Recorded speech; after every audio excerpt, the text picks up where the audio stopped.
computer. Okay, welcome to chapter 7 of the Bhagavad Gita, just beginning. So, Nama Om Vishnu Padaya Krishna Pistaya Bhutale Srimati Bhakti Vedanta Swam Tinamane Namaste Saraswati Devi Gauravani Pachaline Nivasisha Shunyavhari Vashtatara Satharane Jai Sri Krishna Chaitanya Prabhu Nityananda Shri Advaita Gadadhar Shivasari Gaura Bhaktivinda Hare Krishna Krishna Krishna Hare Hare Hare Ram Ram Hare Hare. So while I'm sharing my screen,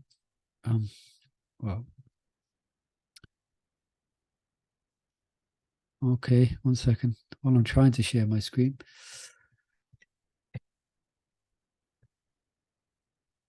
Just the connection between, it's always interesting to see the connection between one chapter and the next. And specifically, the Bhagavad Gita is broken into 3 sections. Okay, so chapters 1 to 6, which we have covered so far, this is generally speaking about the process of karma yoga or nishkam karma yoga as a means for acquiring knowledge. Yeah. Of course, in the purports, Prabhupada reminds us of the karma yoga, nishkam karma, which is automatically practiced through bhakti. Okay? But for all intents and purposes, the first 6 chapters is generally known as the karma yoga section. All right? And the middle 6 chapters, which we're beginning now, is the bhakti yoga section. Okay? And the last 6 chapters is the jnana yoga section. Yeah? So it's described sometimes that the bhakti part is hidden in the middle. Okay? And I was just, and this chapter, specifically, it's not based on a question that Arjuna is asked.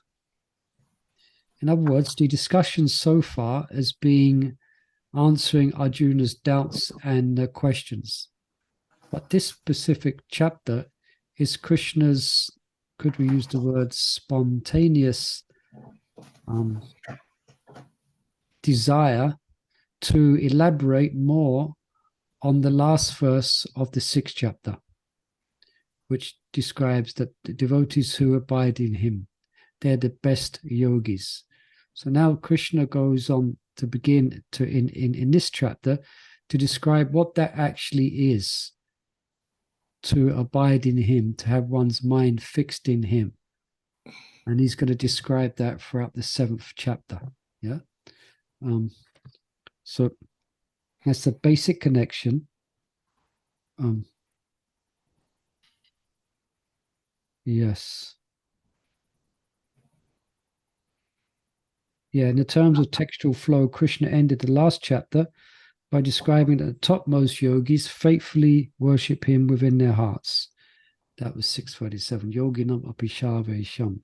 Yeah. These yogis attain such absorption in Krishna by rigorous practice of dhyana, a process that Arjuna found impractical. Addressing Arjuna's concerns, Krishna here outlines an alternative process to the same destination of immersion. And that's bhakti yoga. Okay? So this is where we are now. Let me just... Which is the book that you're reading that connects one chapter to the next one? Well, it's mentioned in many places. I just read from a book by Chaitanya Charanprabhu. Mm-hmm. He mentions there. Also, it's mentioned here as well by Burijan. Okay. Yeah, in which I just mentioned actually, how Krishna spontaneously explains how to attain constant remembrance of him, which was described in the last verse of the 6th chapter. Yeah. So that's the topmost yogi. Now Krishna is going to speak about this. Yeah. Okay, I'm trying to share the Bhagavad Gita. Let's see where it is. because the middle 6 chapters are the essence of Bhagavad. The middle the 6 whole- is Bhakti Yoga. First 6 Yeah. is Karma Yoga. The middle 6 is Bhakti Yoga. And the last 6 is Jnana Yoga. But as I said, Prabhupada keeps us on track by explaining in context with Bhakti, both the first 6 chapters and the last 6 chapters, as we mentioned a few times. Prabhupada's purpose very much keep us on track that Bhakti is the essence of the Bhagavad Gita, and it's what Krishna is bringing Arjuna to. So just let some more people in. Hare Krishna. Okay, so I'm trying to share the screen, but there's just a blank up here. Let me try again. You can see a blank. Yep. Okay, I don't know. Sometimes the Bhagavad Gita doesn't load here on my computer screen. So for those who have a Bhagavad, you just have to, it will come up. But for those who have the best refer to your Bhagavad Gita there. I don't know why it does this. Let me try again. Okay. Hare Krishna, Krishna Krishna, Hare Hare, Hare Ram, Ram Ram, Hare Hare. Hare Krishna, Krishna Krishna, Hare Ram, Ram Ram, Hare Hare. Zoom.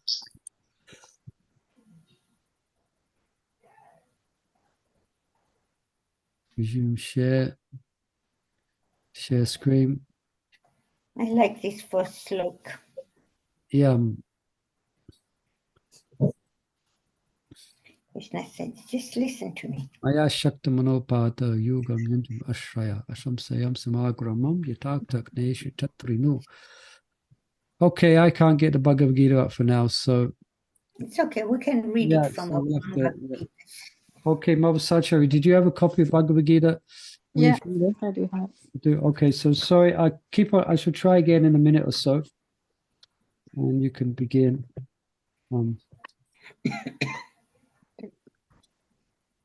Shall I?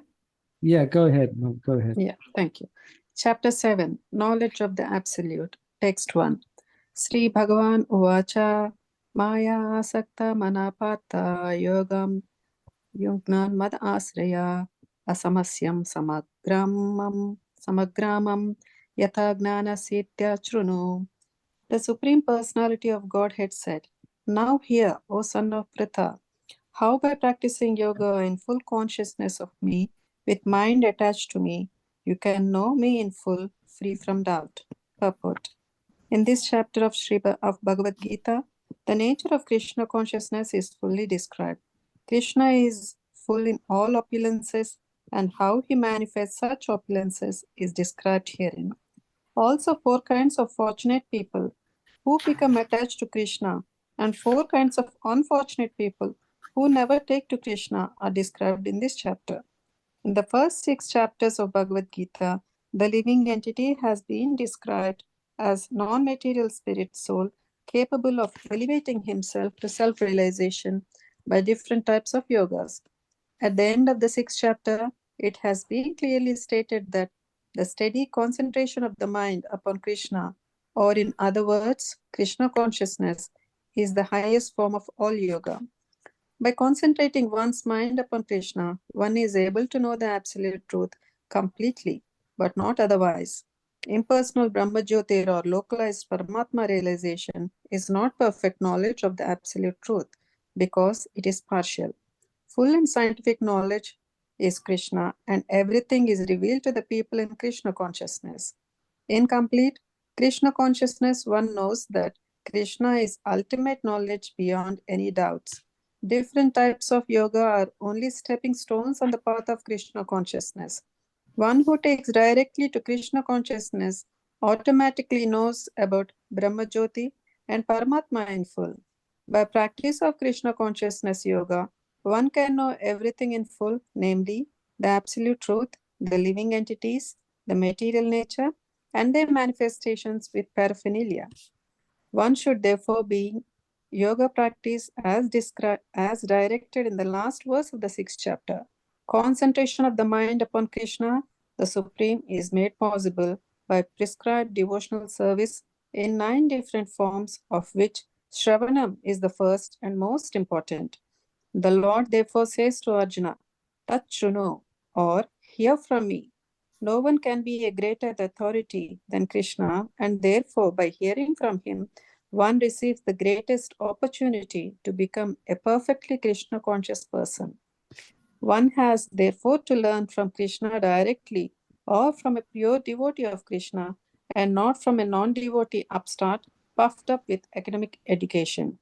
In the Srimad Bhagavatam, this process of understanding Krishna, the Supreme Personality of Godhead, the Absolute Truth, is described in the 2nd chapter of the 1st canto as follows. Yeah. To hear about Krishna from the Vedic literatures, One or second. to hear from Hare him Krishna. Let's just, these are verses, are very famous verses. Okay, I'm tempted. Let's try and read them together, yeah, as best as we can.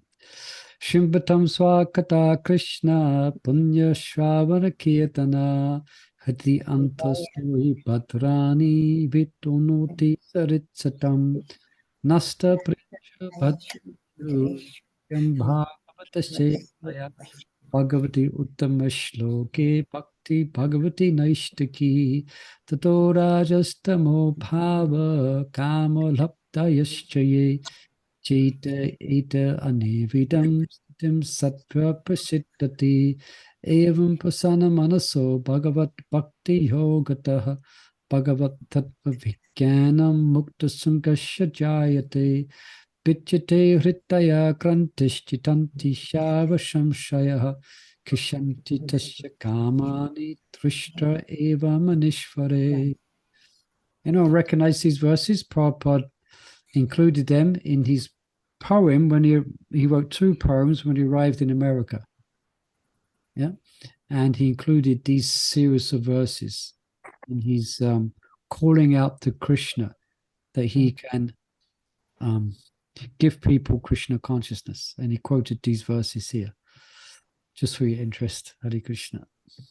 The second one we recite when we read Srimad Bhagavatam, Nasta Prayeshu Badrishu. Yeah, that's the common one. Nasta Prayeshu, by regular attendance and classes of Bhagavatam, all that is and render of service to the pure devotee, all that is troublesome to the heart is destroyed.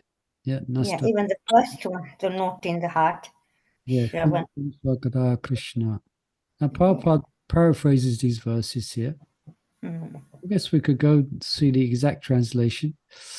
Anyone can paraphrase the translation of Shrimbatam Swakata Krishna Punyashava Kirtana? No. Supreme Lord, situated in the heart, cleanses desire for material enjoyment from the devotee who is developed and urged to hear his messages, which are pure and sublime when chanted. That's paraphrasing. So, vit onnoti sarit satam. So, by hearing, simply the process of hearing, then the knot of material attachment is untied. Sometimes we may scratch our heads and it may feel quite a task. We may have so many attachments in this world. Sometimes it may be a bit bewildering. How are we going to overcome these attachments? But here's to describe. You just hear. You hear the transcendental message. You open your ears, and then the message will go into the heart. Hridi antosto bhadrani. Then Krishna will be pleased with that. Yeah. We're getting into these verses a bit, and that attraction is that attraction to hear about Krishna is awakened by serving the Lord's devotees. Yeah? By serving the Lord's devotees, because devotees are very dear to Krishna, then one becomes suddenly attracted to Krishna.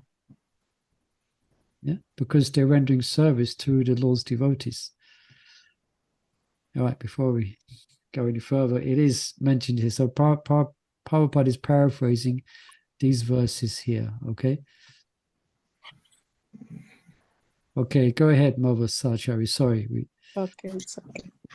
To hear about Krishna from Vedic literatures or to hear from him directly through the Bhagavad Gita, is itself righteous activity. And for one who hears about Krishna, Lord Krishna, who is dwelling in everyone's heart, acts as a best wishing friend and purifies the devotee who constantly engages in hearing of him. In this way, a devotee naturally develops his dormant transcendental knowledge. As he hears more about Krishna from the Bhagavatam and from the devotees, he becomes fixed in the devotional service of the Lord. By development of devotional service, one becomes freed from the modes of passion and ignorance, and thus material lusts and avarice are diminished. When these impurities are wiped away, the candidate remains steady in his position of pure goodness, becomes enlivened by devotional service, and understands the science of God perfectly.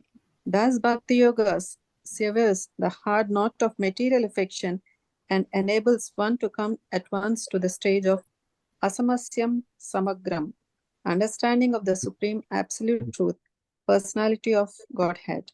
Bhagavatam, Canto 1, Chapter 2, 17-21 verses. Therefore, only by hearing from Krishna or from his devotee in Krishna consciousness can one understand the science of Krishna. Thank you. Okay, thank you. So let me just try something. I'm just tempted now. Let me just pull up the Srimad Bhagavatam and we can have a look at, just go through these verses. There's only 17, 18, 19, 20. It's only 5 verses. So I've got the Bhagavatam up on my desktop. Any immediate questions or comments on this while we're just bringing this up? Maya Shakta Manopada, how to fix our minds upon Krishna. Yeah. 1 second. Okay, let me just stop share, new share. Hare Krishna. Try and do this quick.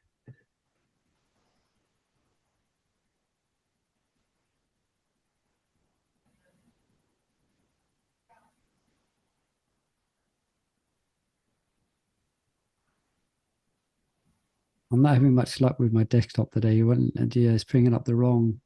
I've got one folio which is frozen. So I'm just opening up another one. Okay.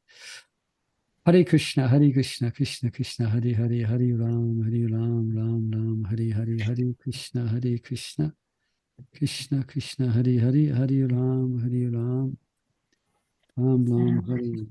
So second chapter, the first canto. Up here. Srimad Bhagavatam.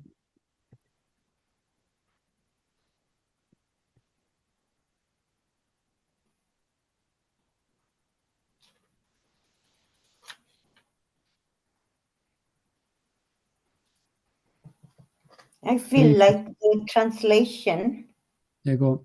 like while you're doing that, translation itself is there's so much in there.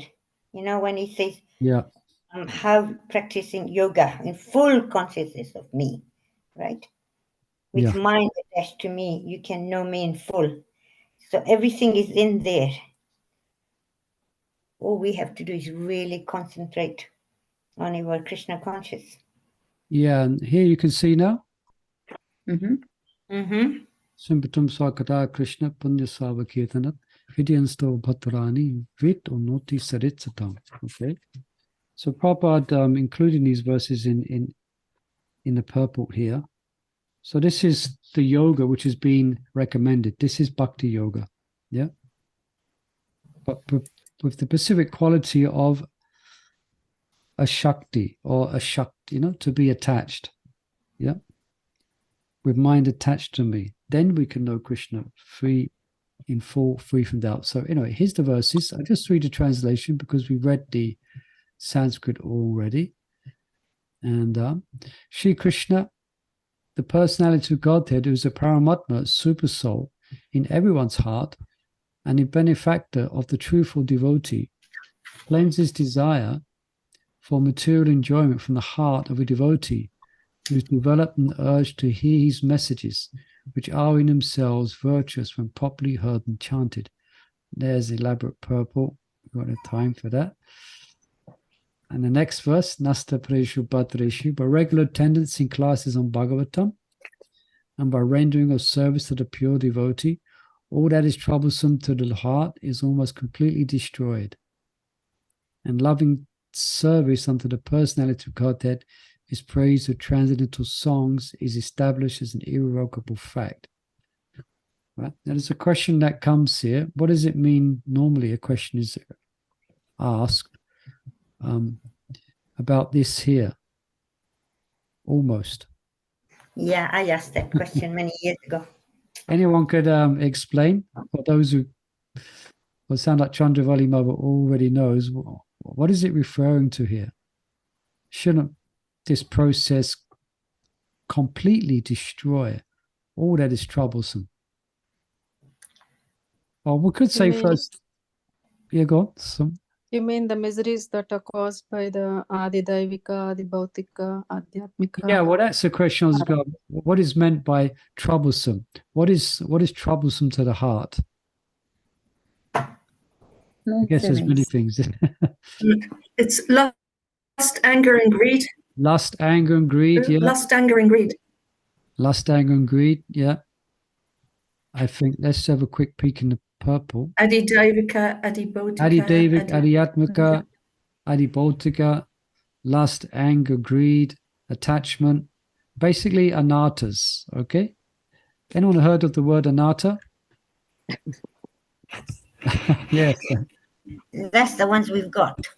Yeah, Plenty. it's the Yeah, unwanted things that are within our heart and our psyche that's not favorable for the development of pure devotional service.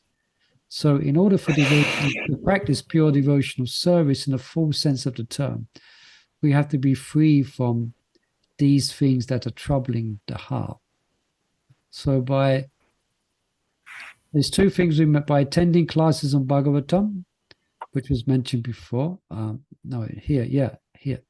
And by rendering of service to the pure devotees. So there's two things there, okay?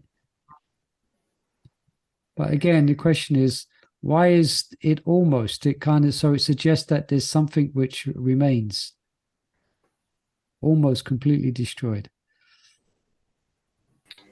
Is it the thing like when you switch off the fan, it keeps turning for some time? Yeah. Basically, yes.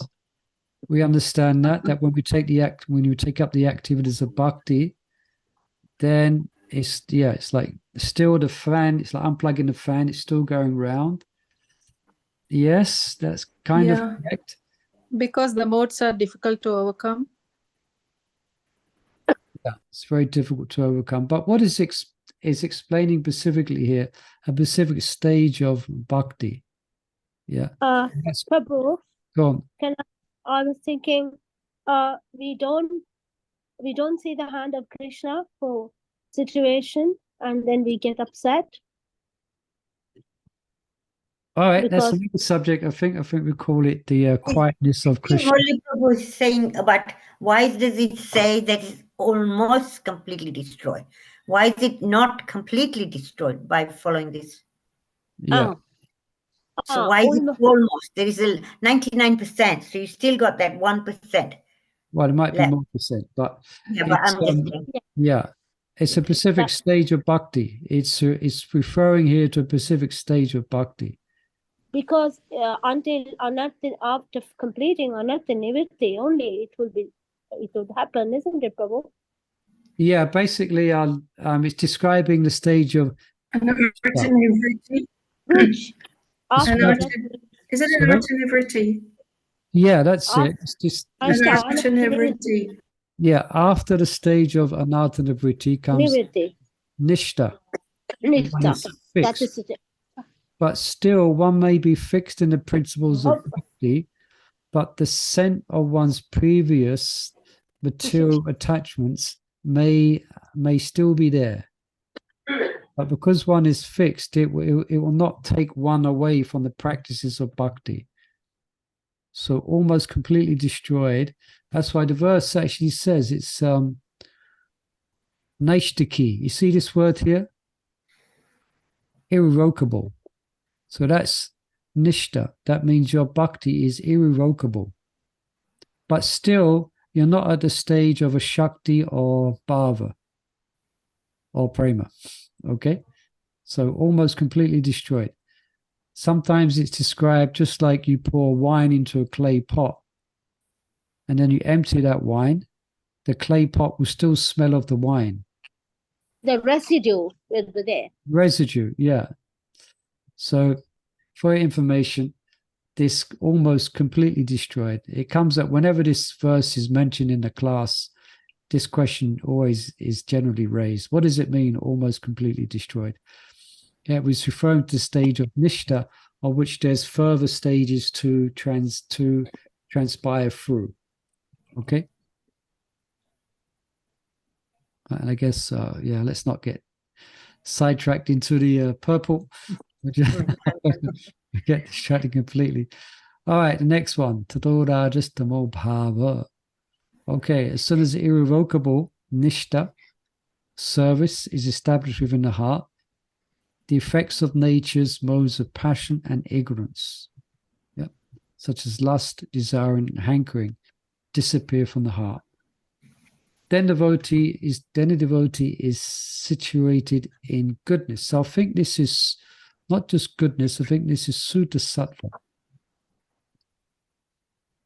No, here, Prabhupada says, the devotee is fixed at once in a mode of goodness, and he makes further progress to rise to the position of Vasudeva, or the state of unmixed sattva, Sutta Sattva.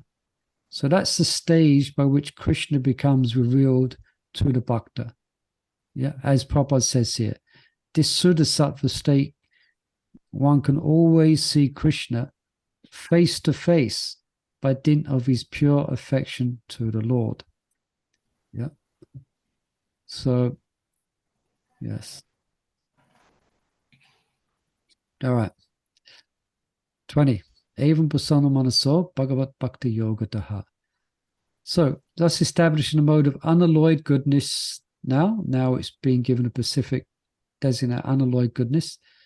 The man whose mind has been enlivened by contact with devotional service to the Lord gains positive scientific knowledge. Right? So that means Vigyan. There will come a stage in our devotional development where we will realize things that we have read. I'm sure many of you have. Yeah. Where you realize, oh yes, this is what Bhagavatam's saying. Oh, I'm feeling like this. I'm feeling this specific attraction. It may not be there all the time, but we will get inspiration. Yeah. Then eventually it will be there all the time. Yeah. So in other words, one becomes enlivened, positively enlivened by the activities of bhakti. And then one gains Vigyan, which is realized knowledge. It's not just book knowledge. Yeah. Okay. Then 21. Let's read the translation. Thus the knot in the heart is pierced, and all misgivings are cut to pieces. The chain of fruitive actions is terminated, and one sees oneself as the master. So this is a stage of liberation from matter, liberation from one's conditioned let's just read.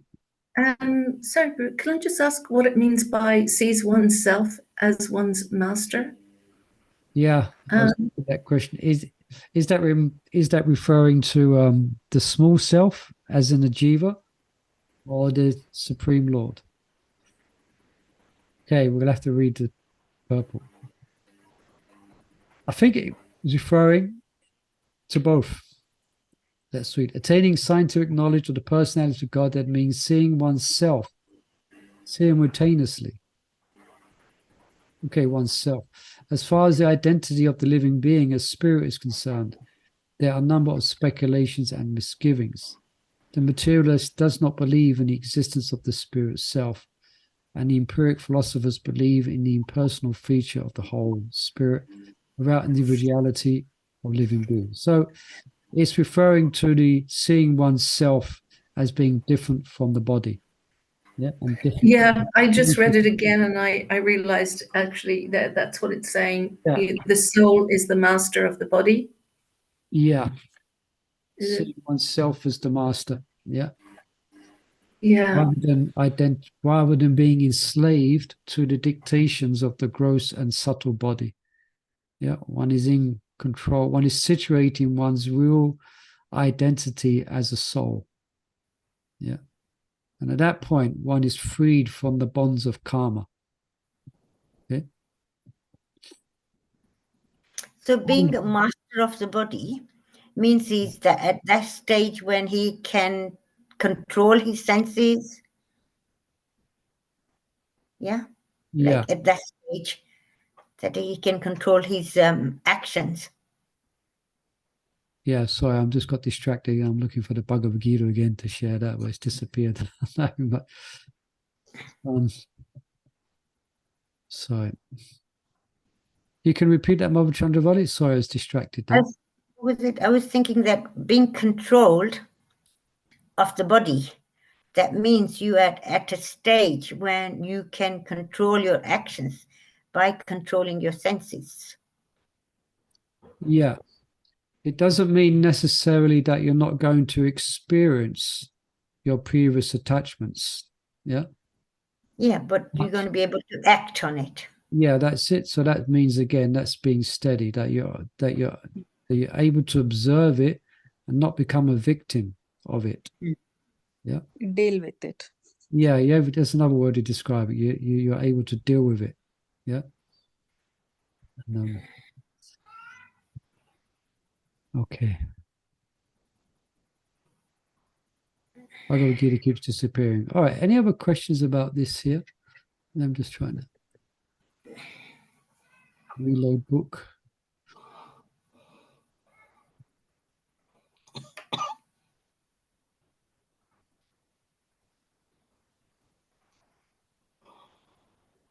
Prabhu, Yeah.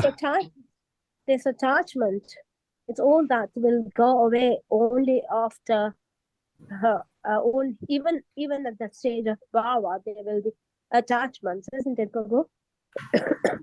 Although we are not, our actions we will control. I was just thinking about Bharat Maharaj. He couldn't control it. For whatever reason, he couldn't control, and that's his actions he couldn't control, isn't it, Prabhu? Yeah, that's quite an interesting example that's given in the Srimad Bhagavatam. Basically, that example, generally at the stage of bhava, then the impediments are very subtle. And the impediments generally at that stage will not take, it will just be what's there before one achieves prema. But specifically with Bharat Maharaj, that example is there to illustrate that there's always danger in this world, even if one is at such an elevated stage. Yeah.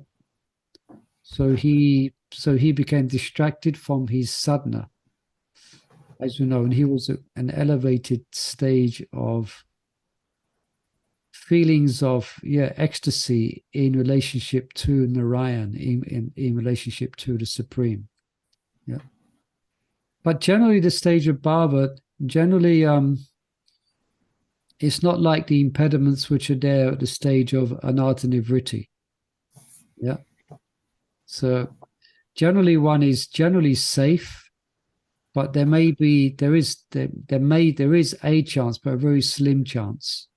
So really it's not much of an impediment because the force of the bhava is so overwhelming that they are just attracted to the activities of bhakti. They attract the activities of Krishna. But there is a chance because one has not obtained the spiritual realm. Yeah. So this bhava and anartha nivritti, it's like overlapping. It could be sometimes. Is that right, Prabhu? Say again.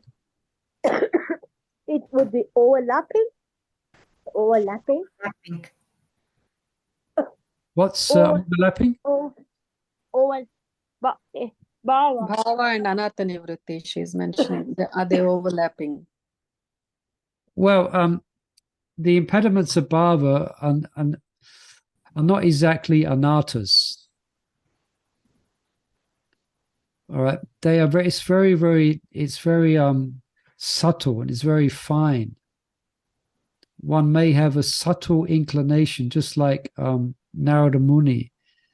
He had an inclination to the mode of goodness. But these things are quickly overcome because of the strength of their devotion. Yeah, so the strength of their bhava, then these things are quickly overcome. So I don't know if that answered your question about lapping over. Yeah, I guess at the stage of when you go back to Godhead, then there is no anartas. So even the stage of bhava is not the stage of prema, which still means there may be some things you have to go through, but you're going to go through them quite easily because of the strength of your bhava, the strength of your devotion. But what I'm also thinking, when we're going from one stage to another stage, you just don't jump from Oh yeah. bhava to prema or something. There's a period when you're going to be in one stage, another stage, you know, till you come over completely. That's correct. It's not like one stage stops and then you enter. Yeah, and you start. It's like the rising of the sun. It kind of gradually, first you see the rays of the sun, then gradually the sun comes up. Gradually, yeah. So you're going through this, it's a gradual, yeah, it's not like you leave one stage behind and enter into the next stage.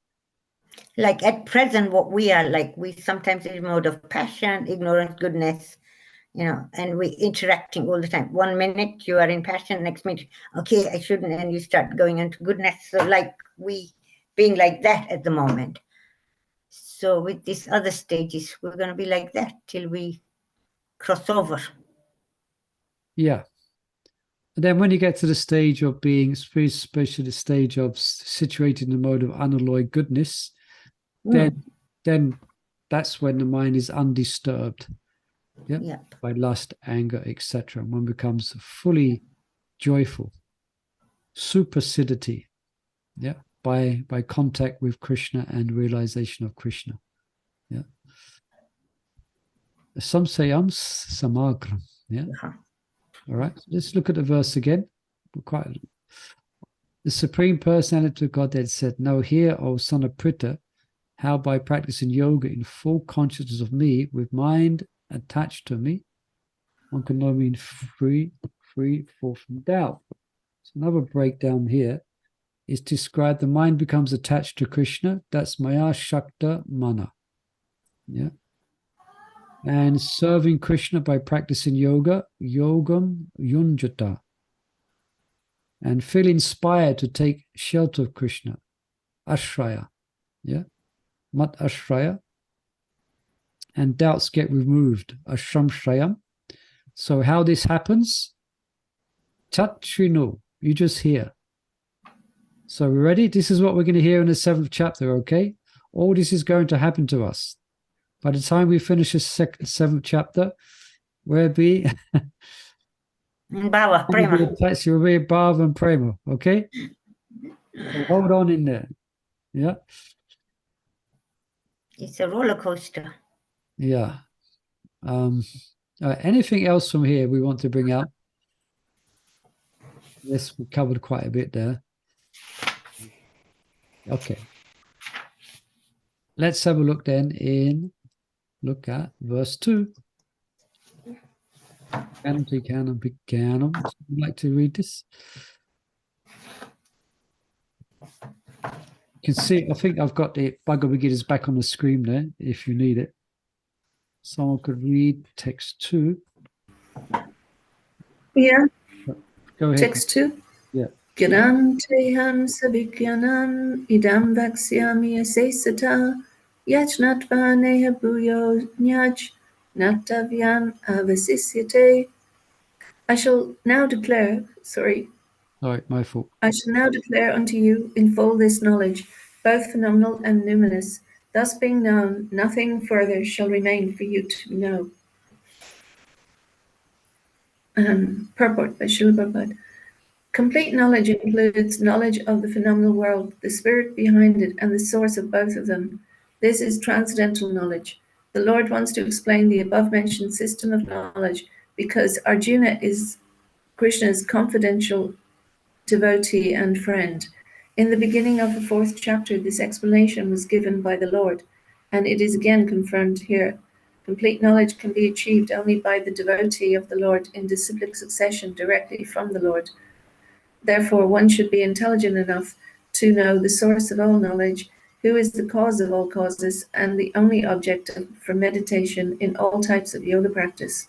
When the cause of all causes becomes known, then everything knowable becomes known, and nothing remains unknown. The Vedas, Mundaka Upanishad 113 said, Kasmin nu bhagavo vignate sarvam idam vignatam bhavatidi. Okay. Okay. Any particular questions here or comments? So the phenomenal world is what we see, yeah? That's matter. Knowledge of the Yeah. world, okay? Phenomenal world. And the spirit behind it, that's Krishna, yeah? So everything's going to be explained here. Yes. Yeah. And Prabhupada brings up, which we mentioned in the 4th chapter, this, he mentions, quoting 4th chapter, Evam parampara praptam, yeah, this knowledge is received in parampara. Yeah.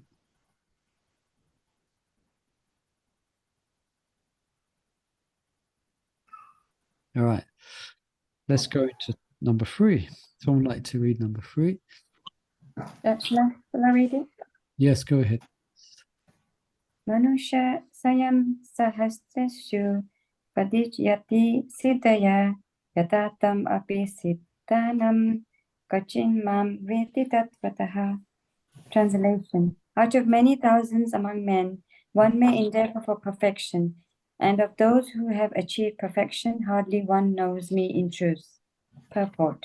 There are various grades of men, and out of many thousands, one may sufficiently interested in transcendental realization to try to know what is the self, what is the body, and what is the absolute truth.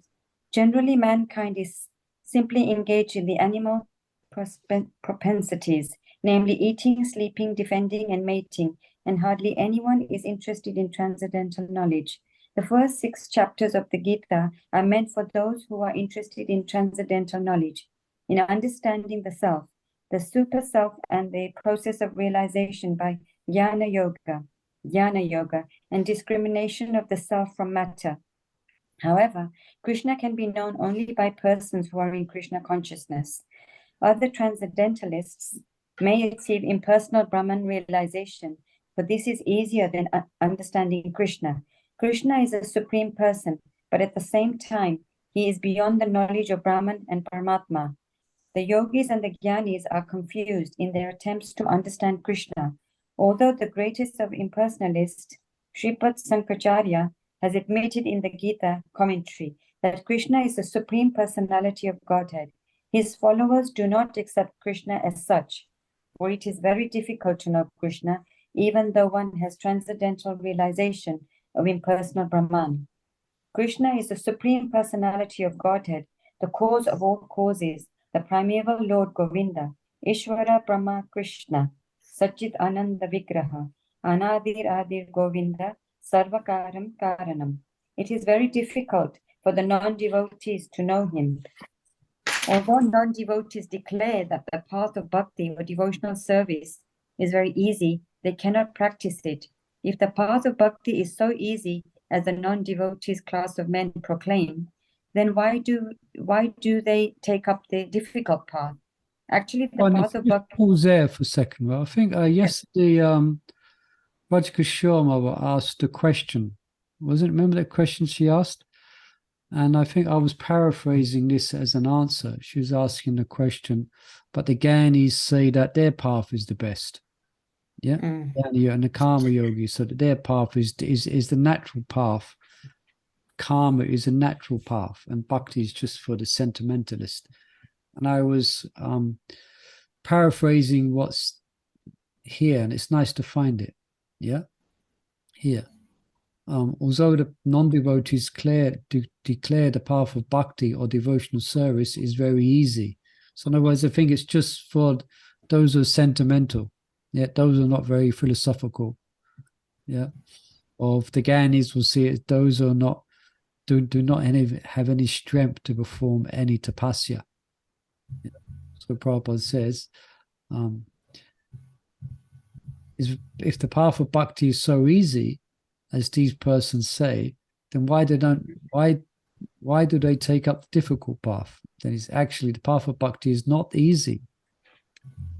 So-called path of bhakti practiced by unauthorized persons without knowledge of bhakti may be easy, but when it's practiced according to the rules and regulations, the speculative scholars and philosophers fall away from the path. Sorry, I'm overtaking your reading.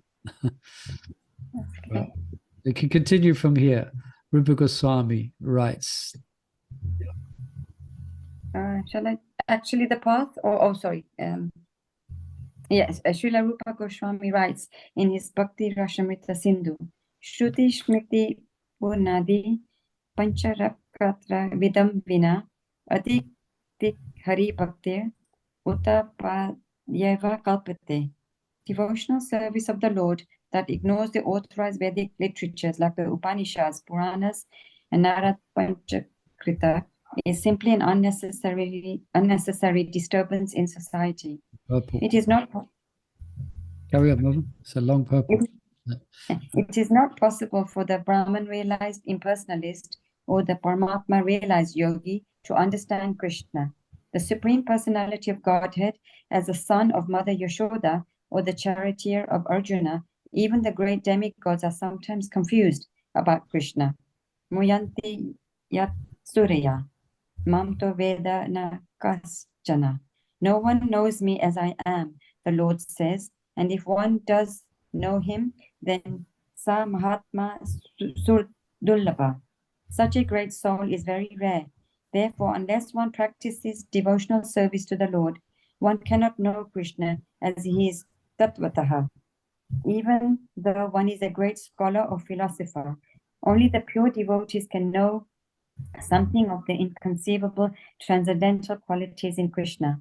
In the cause of all causes, he is omnipotence and opulence, and in his wealth, fame, strength, beauty, knowledge, and renunciation, because Krishna is benevolently inclined to his devotees. He is the last word in Brahman realization, and the devotees alone can realize him as he is. Therefore it is said, Ata Shri Krishna Namadi Nabha Vigraham Indraya Sevan Mukhi He Jivadu Swayam Eva Sutar Udaha. No one can understand Krishna as he is by the blunt material senses, but he reveals himself to the devotees, being pleased with them for their transcendental loving service unto him. Bhakti Rasamrita Sindhu 1.2.234. Okay. I just wanted to say welcome back, Mohini Gopika. Hare Hare Krishna. I'm Krishna, so yeah. sorry. Welcome back, I Mother. haven't Hare Krishna. joined. Krishna. I have, Yes, I just realized that she had a new name. I was wondering who is Mohini Gopika. And then I heard your voice and I knew. yeah, thank you everyone letting me join back again. I've had service on Wednesdays and I usually come back a bit late, so I've always managed to miss, and I didn't know how to register, so it took me about 10 minutes to register. Oh, sorry But about that. That's okay. I got it in the end. Good job. I checked before I opened up the class today. I just went into the registration and I checked and I Oh, let you in. That's good. Hare Thank you. Krishna. Hare Krishna. Lovely to be back. Very well. Great. You're with us. So, any questions here or observations we want to share? Manusyanam sahasreshu. Often devotees quote this, feeling a little bit, well, what chance do we have? Yeah. Yeah, the one knows me in truth. Yeah. So this is referring yeah, to those who follow other paths other than bhakti. Okay. They endeavor for perfection. They're trying to understand the absolute. So maybe Gyanis. And then some of them may understand, or through the process, specific process of their meditation, the specific process of their Gyan, they actually may come to the conclusion, yeah, to a conclusion and realize the Paramatma, or even some degree, just like the demigods are often bewildered about the tattva, or about the position of Krishna. Yeah. So Krishna, as he is standing before Arjuna, it's difficult for people to really understand him in truth. Krishna is often misunderstood. Yeah. And of all those who do perfection, hardly one knows me in truth. Okay. What's Prabhupada saying? Yeah.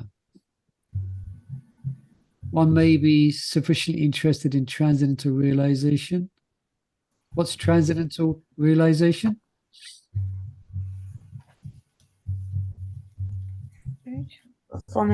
Krishna is the Supreme Personality of Godhead. Yeah, but they're interested in what's beyond this world, what's beyond matter. There must be something beyond what we hear. What is the purpose of life? Yeah, so they're inquisitive, and they're trying to understand what is the real nature. These are more Eastern traditions. They try to understand what is the actual self. You know, like I mentioned. Is that what it means when they say non-devotees are taking the difficult path? Is that what it is? They're just assuming, they're just speculating. Yes. I didn't quite understand that bit where it says devotional service is not easy, but for non-devotees, they take the difficult path. Is it because they're just speculating? Yeah, that's realizing. Yeah, they are relying on their own limited strength and their own limited knowledge. Yeah, but actually, the path. Yeah, Prabhupada says it interestingly. If the path of bhakti is so easy, he says actually it's not so easy. One actually practice it. If one, there may be some concoction of what bhakti may have some concoction of what bhakti actually entails, but to follow it properly, yeah, then a lot of people, as he describes, fall away. So yeah, those who are to the path, those who are Gyanis. Yeah, correct. Yep. And then Prabhupada expands it to persons engaged in animal propensities. I mean, how many people do you meet who are interested to understand the absolute truth? Not so many. Yeah. No. That's why Prabhupada here again, he mentions the first 6 chapters. Yeah. Mentions understanding the self, the super soul. But this chapter speaking here, Krishna can only be known by persons who are in Krishna consciousness. Maya Shakta Manopata. Those whose minds are attached to Krishna through the process of bhakti. Then Krishna can be known as he is. They quote Sripad Shankaracharya that Krishna is the Supreme Personality of Godhead, but his followers find it difficult. They cannot understand that.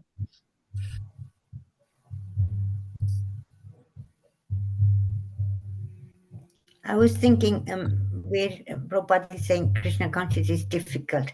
And I'm just realizing it like, when we first start, you start by chanting Mahamantra, you say, just chant Mahamantra, it's fine, just chant. Then you have to hear. Then every syllable you have to hear.